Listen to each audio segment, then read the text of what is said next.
বিজেপির দুর্বৃত্তদের আক্রমণে গতকালই মারাত্মক জখম হয়েছিল।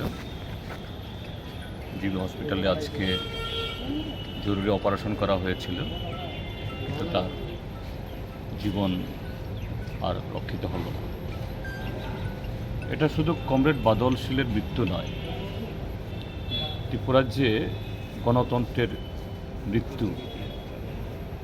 বিজেপির হাতে, ডক্টর মানিক সাহার হাতে এই রাজ্যের 40 লক্ষ মানুষের যে অধিকার, সংবিধান, মানবাধিকার কীভাবে লুণ্ঠিত, এটা কমরেড বাদল শীলের এই হত্যাকাণ্ডের মধ্য দিয়ে এটাকে আবারও সারা দেশের সামনে দেখিয়ে দিল। এইভাবেই গত 6টা বছর আমাদের রাজ্যের সমস্ত গণতান্ত্রিক কাঠামোগুলোকে ওরা তিলে তিলে শেষ করে দিচ্ছে।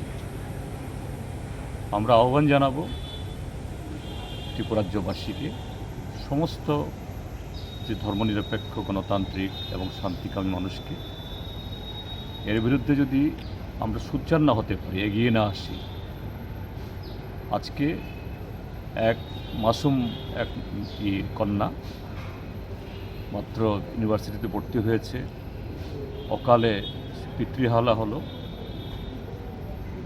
এক মহিলা স্বামীহারা হলেন, এরকম আরও অসংখ্য ত্রিপুরাজ্যের মানুষ তার যে মানে অকাল মৃত্যু শুধু না, তার অধিকার এবং আরও নানাভাবে এর থেকে বঞ্চিত হওয়ার মধ্য দিয়ে যারা মরে যাচ্ছেন তো মরে যাচ্ছেনই, বেঁচেও এই রাজ্যের মধ্যে মরা মানুষ যেরকমভাবে কিছুই বলতে পারে না, কোনো বুথ নেই, কিছু নেই, ঠিক এই জায়গায় বিজেপি ত্রিপুরাকে ঠেলে দিতে চাইছে। আমরা এর তীব্র নিন্দা জানাচ্ছি এবং কমরেড বাদল শীলের যারা এই হত্যাকাণ্ড করেছে তাদের সবাইকে যাতে আইনানুগ তাদের বিরুদ্ধে ব্যবস্থা গ্রহণ করার দাবি জানাচ্ছি। এবং যে কারণে বাদল শীলের উপরে আক্রমণটা আসলো, তিনি আমাদের এই দক্ষিণ ত্রিপুরা জেলা পরিষদের প্রার্থী ছিলেন। মাত্র একদিন আগে তিনি বিলোনিয়াতে ডিএম অফিসে এসে প্রার্থীপদ জমা দিয়েছেন। 24 ঘন্টা না পেরোতেই তাকে এই অবস্থায় যেতে হলো।